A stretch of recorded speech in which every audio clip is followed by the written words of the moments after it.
everyone. If you wouldn't mind, if someone wouldn't mind, one of the reporters just making sure you can hear us, and we'll go ahead and get started. If you could type in the chat or give me a thumbs up if you want to appear on camera for a quick second, just to make sure you can hear us.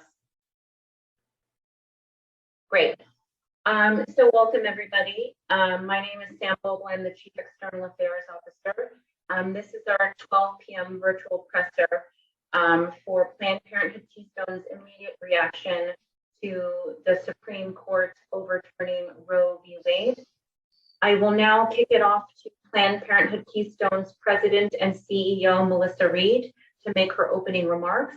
In the meantime, you're welcome to drop your questions in the chat, because after her remarks, she will take questions from you all. Melissa?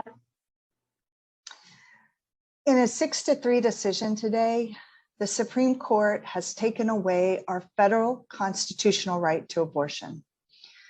This decision takes away the right to control our bodies and personal health care decisions, giving it to politicians and leaving us without access to safe, legal abortion.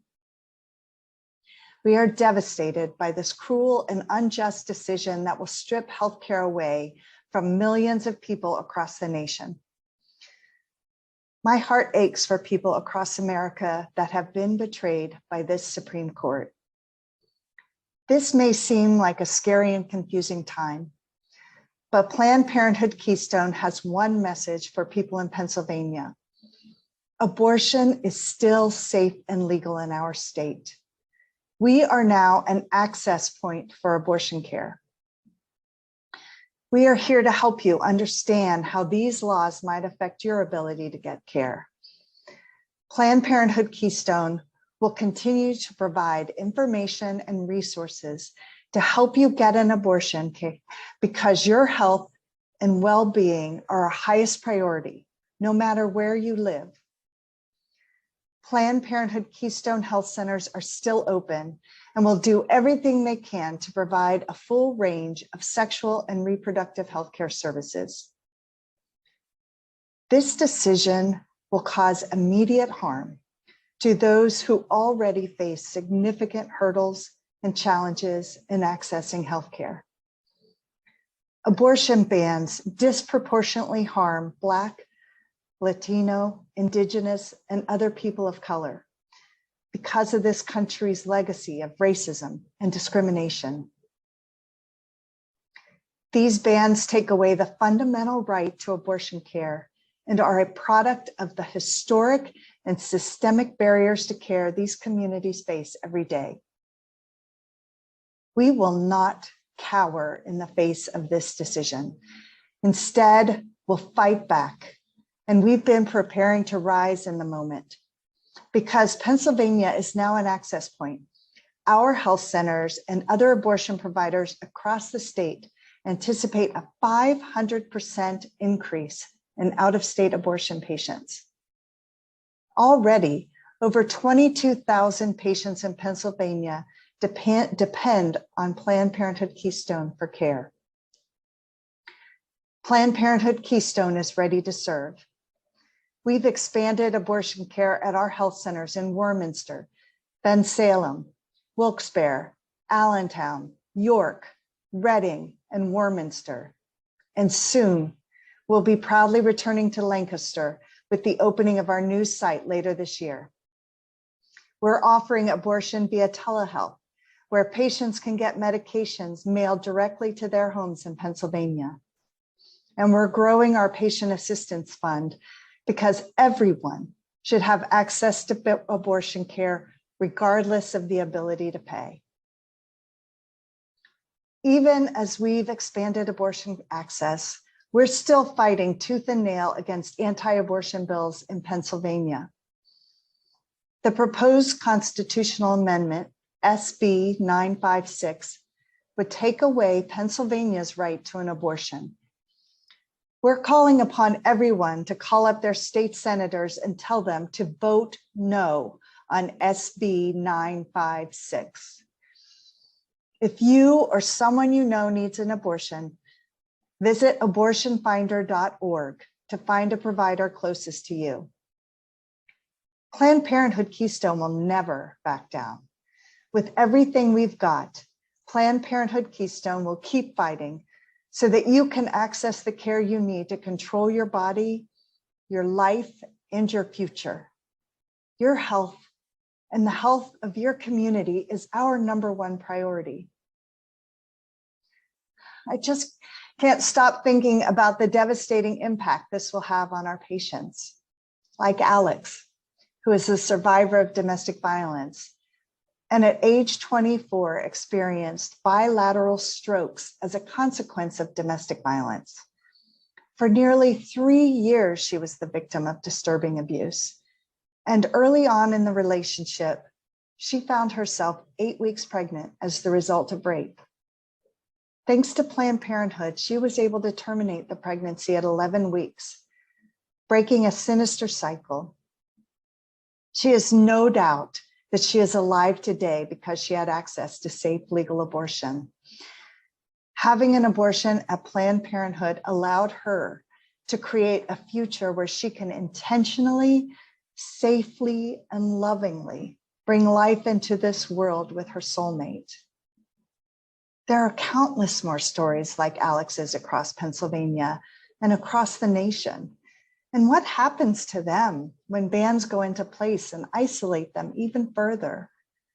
What happens to Jasmine, a college student who knows that becoming a parent will prevent her from finishing college and fulfilling her dreams of becoming an engineer? Or Kim, who is already a parent and whose husband was just laid off from work and can't afford to have another child? The stakes are as high as they have ever been and make us more committed than ever to your sexual and reproductive health. Planned Parenthood stands for care, and we won't give up. Not now, not ever.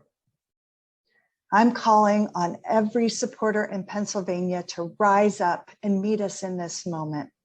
There has never been a more critical time in reproductive rights history.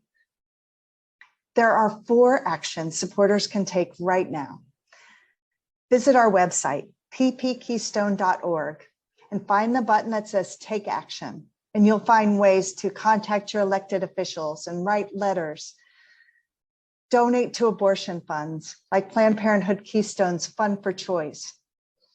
Sign up to volunteer. We need patient escorts now more than ever to keep our patients safe. Thank you for joining today. And whatever you need, and you need abortion care, you know that you can rely on Planned Parenthood Keystone.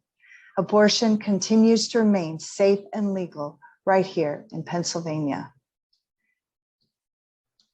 Melissa, thank you. I have a few questions for you, and before I share them with you, just a reminder that if you have questions for Melissa, please type them into the chat.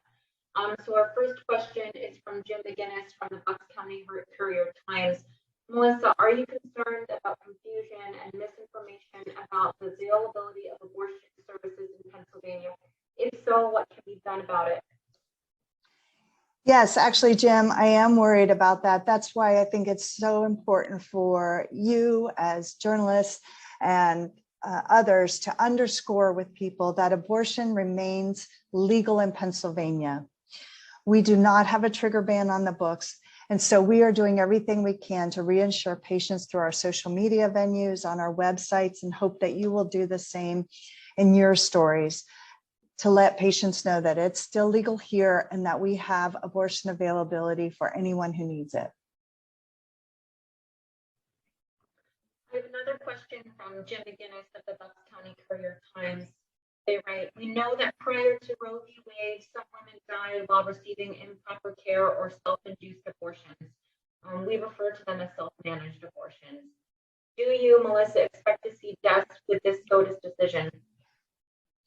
Well, first, let me clarify what a self-managed abortion is. A self-managed abortion is an abortion done by the pregnant person themselves outside of the healthcare system and without involvement from a healthcare professional. Planned Parenthood Keystone adheres to all laws and regulations. When patients come to Planned Parenthood, they're going to get expert care and information. We understand that some people may choose to self-manage their abortion with pills, and this may become more common now that Roe is overturned. And Planned Parenthood respects and honors those decisions, and we'll be here if people need it.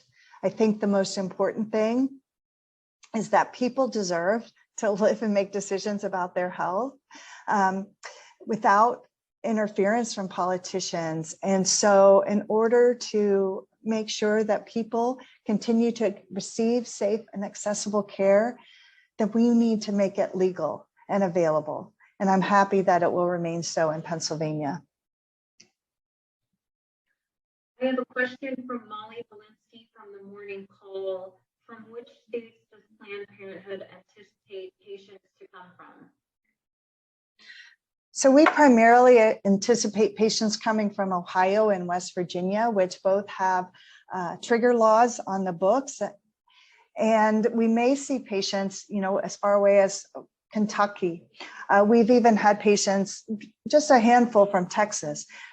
The thing is, people are going to travel to where they can find an appointment that best meets their needs, maybe where they have family or friends that they can stay with. But I do believe the majority of patients from out of state will be coming from Ohio and West Virginia.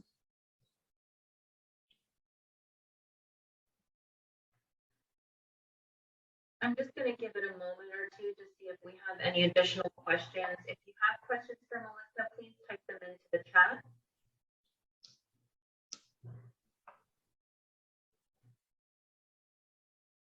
Or if you're not able to type it into the chat, I see some phone numbers. You're free to unmute yourself. I've got another question from Molly Lewinsky from the morning call. Melissa, can you speak further about the impact to BIPOC, that is Black, Indigenous, and other people of color, the LGBTQ+ people, and those living in poverty?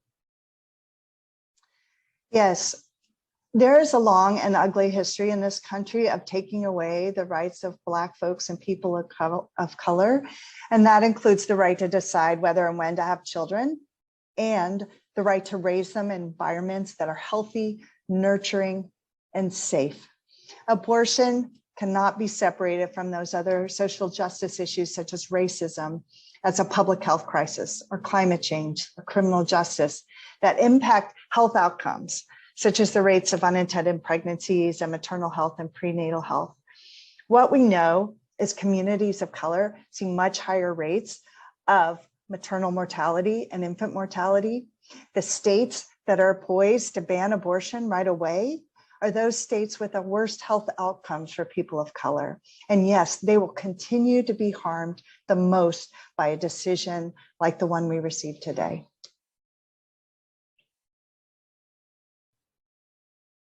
I don't see any further questions, but I am going to give folks a minute.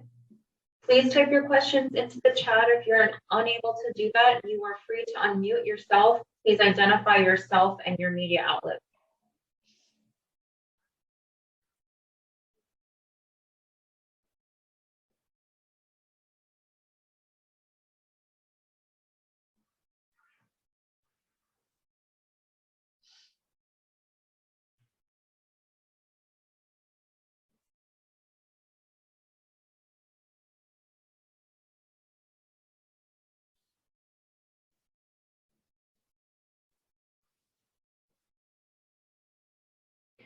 I don't see any further questions, Melissa. So with that, we will conclude this virtual press conference.